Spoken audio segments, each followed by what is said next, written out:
Hello mga kamarbi, maayong hapon.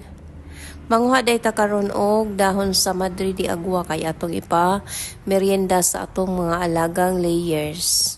So kani nga video, maghatag ko og gamay nga impormasyon about sa Madre de Agua. Ang Madre de Agua sa katanom nga daghan og protina, bitamina ug minerals nga makatabang aron mahimong himsog ug kusgan ang atong mga alagang manok.